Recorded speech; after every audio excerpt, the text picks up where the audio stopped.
क्या पेट को टच करके ये अंदाज़ा लगाया जा सकता है कि आप प्रेग्नेंट हो चुकी हो या नहीं हो चुकी हो?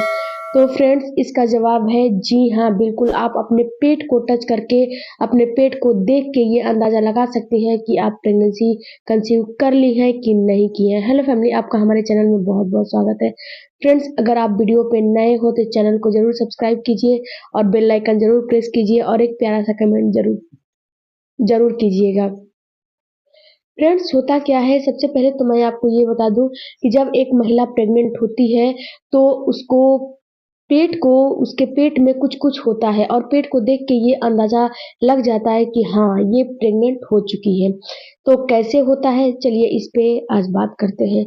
तो देखिए फ्रेंड्स, होता क्या है, सबसे पहले ये जानिए आप कि जब एक महिला का जब बेबी प्लान करती है या फिर जब वो कंसीव करती है, जब ओवुलेशन हो जाता है, ओवुलेशन की प्रक्रिया हो जाती है, तो क्या होता है कि जो छोटा-सा ज़ायगोट होता है, जो भ्रूण होता है, वो धीरे-धीरे सफ़र करते हुए वो यूट्रस के दीवार पे चिपकने के लिए जब जाता है, तो वहाँ पे यूट्रस की दीवार पे जब चिपकता है, तो यूट्रस की जो दीवार होती है, एंडोमेट्रियम की जो दीवार होती है, उसको हल्का-सा कुरेद के, टिश्यूज़ को उसे कुरेद के तो वहाँ पे चिपकता है।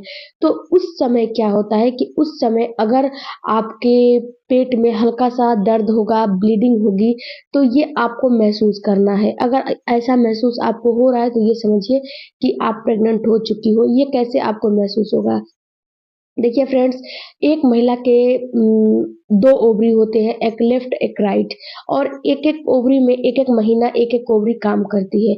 अगर लेफ्ट साइड में इस महीने आपका एग निकलता है तो राइट साइड में अगले मंथ आपके ओवरी से एग निकलेगा। ये नहीं कि दोनों ओवरी से एक मंथ एग निकलता है, ऐसा नहीं होता है। एक मंथ एक ओवरी से निकलता है, तो दूसरे मंथ दूसरी ओवरी से निकलता है।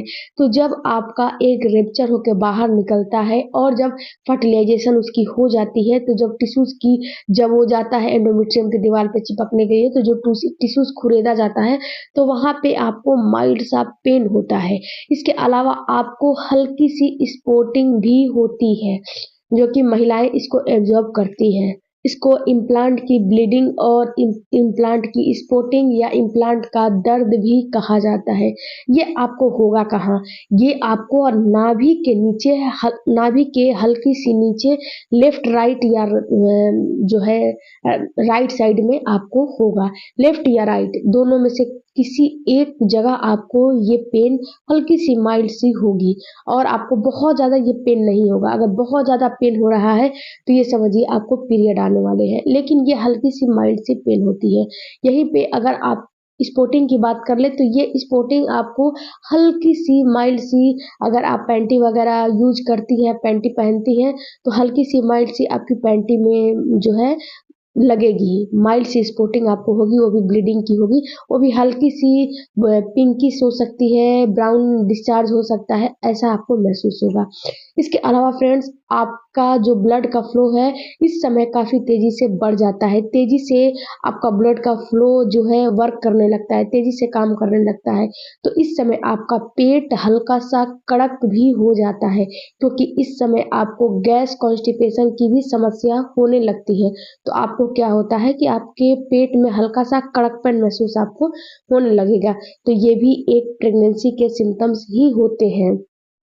इसके बाद फ्रेंड्स, आपको भूख कम जो है भूख कम लगने लगती है, कुछ खाने का, कितनी महिलाओं को कुछ खाने का मन नहीं करता है, तो कुछ महिलाएँ खाती नहीं हैं, ये भी प्रेगनेंसी के सिम्पटम्स होते हैं।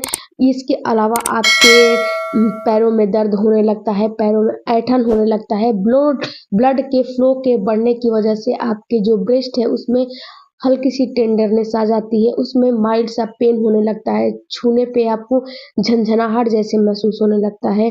इसके अलावा आपको उल्टियाँ होने लगती हैं या फिर आपको जो है नोज़िया होने लगता है, मॉर्निंग सिकनेस होने लगता है, आपको चक्कर आने लगते हैं या फिर आपको थकान काफ़ी होने लगती है। कुछ काम वगैरह कुछ नहीं करेंगे, लेकिन फिर भी आपको ऐसा महसूस होगा कि मुझे बहुत ज़्यादा थकान हो रही है, बहुत ज़्यादा वीकनेस हो रही है। तो ये सारे सिम्पटम्स प्रेगनेंसी के होते हैं। अगर आपके साथ भी है, तो ये सारे सिम्पटम्स प्रेगनेंसी के ही हैं। लेकिन फ्रेंड्स, मैं आपको ये यहाँ पे एक बात और बता दूँ कि इसमें से कुछ सिम्पटम्स पीएमएस के भी होते हैं, जैसे कि थकान होना, चक्कर आना या फिर पैरों में ऐंठन होना, ये सब पीएमएस के भी सिम्पटम्स होते हैं। लेकिन आपको यहाँ पे ये चीज़ देखना है कि अगर आपको हल्की सी ब्लीडिंग या स्पॉटिंग हुई है, उसके साथ ये सिम्पटम्स नज़र आ रहे हैं, इसके अलावा आपको ऐसा महसूस हो रहा है कि जैसे कि मुझे जैसे आपके बॉडी के अंदर एस्ट्रोजन और प्रोजेस्टेरोन हार्मोन बढ़ जाते हैं, तो इस हार्मोन के बढ़ने की वजह से आपको जो है जीभ जो है आपके जीभ की जो है स्वाद चली जाती है, कड़वा आ जाता है उसमें कड़वापन आपको महसूस होने लगेगा। तो अगर ऐसा महसूस हो रहा है तो ये समझिए कि ये प्रेगनेंसी के सिम्पटम्स हैं, ये पीएमएस के सिम्पटम्स नहीं होते हैं, जो कि कड़वापन महसूस होना या फिर आपको हल्की सी क्रैम्पिंग होना, हल्की सी स्पॉटिंग होना, ये पीएमएस के सिम्पटम्स नहीं होते हैं। ये आपको जो है प्रेगनेंसी के सिम्पटम्स होते हैं। इसके अलावा फ्रेंड्स आपको जो है ऐसा मन करेगा कि किसी चीज़ की जो है क्रेविंग बढ़ जाती है या फिर अगर आप काम करेंगी तो आपको कोई भी काम करने में मन नहीं लगेगा, थकान महसूस होने लगेंगे, आपको ऐसा महसूस होगा कि मेरे साथ क्या हो रहा है, मुझे कुछ समझ नहीं आ रहा है, मैं तो कुछ कर भी नहीं रही हूँ, फिर भी मुझे इतना थकान हो रहा है। तो फ्रेंड्स ये सारे सिम्पटम्स आपको प्रेगनेंसी के ही होते हैं और कोई चीज़ के सिम्पटम्स नहीं होते हैं।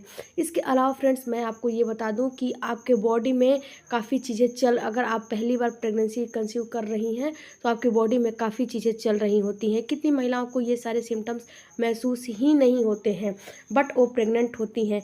तो आपको करना क्या है कि अगर आपको कोई भी सिम्टम्स महसूस नहीं होते हैं तो आपको घबराने की ज़रूरत नहीं है। अगर आपको हल्की सी स्पॉटिंग भी महसूस हुई है, हल्की सी क्रैम्पिंग भी महसूस हुई है तो आपको घबराने की ज़रूरत नहीं है, क्योंकि आपके बॉडी के अंदर HCG हार्मोन और एस्ट्रोजन और प्रोजेस्टेरोन हार्मोन बहुत कम बने हुए हैं, इसीलिए प्रेगनेंसी के कोई सिम्टम्स महसूस नहीं होते हैं। आपको यहाँ पे मैं एक बात बता दूं कि कितनी महिलाएं जो है इनको ये सारे सिम्टम्स होते हैं तो पेन किलर खा लेती हैं, तो आपको पेन किलर नहीं खाने हैं। कुछ भी होता है तो हल्की सी आपको फीवर भी आएगी तो आपको पेन किलर इस्तेमाल नहीं करने हैं। इसके अलावा दूसरी बात कि आपको इस समय कुछ खाने का मन नहीं करता होगा तो आपको खाना है, अपने डाइट में फलों का इस्तेमाल बढ़ा दीजिए, फाइबर युक्त चीज़ों का इस्तेमाल बढ़ा दीजिए ताकि आपके बॉडी में कुछ जाए और आपके शिशु को नरिश करने में आपकी बॉडी उसको हेल्प कर पाए। तो आपको फाइबर रिच युक्त फूड बढ़ा देना है, आपको हरी पत्तेदार सब्जियां बढ़ा देनी है, फलों का सेवन बढ़ा देना है, सूप वगैरह लीजिए। अगर आपको अनाज जो है साबुत अनाज नहीं खाने का मन कर रहा है, किसी चीज़ से आपको जो है वॉमिटिंग हो रही है, तो उन सारी चीज़ को छोड़ के आप दूसरा चीज़ खाइए, लेकिन आपको खाना ज़रूर है। ऐसा नहीं है कि हर चीज़ आपको छोड़ के बैठ जाना है, बिल्कुल नहीं ये काम करना है। आपको हर एक चीज़ खाना है जिससे कि आपके शिशु के जो है विकास में उसका मदद हो। आई होप कि वीडियो अच्छा लगा होगा। मिलते हैं अगले वीडियो में। बाय।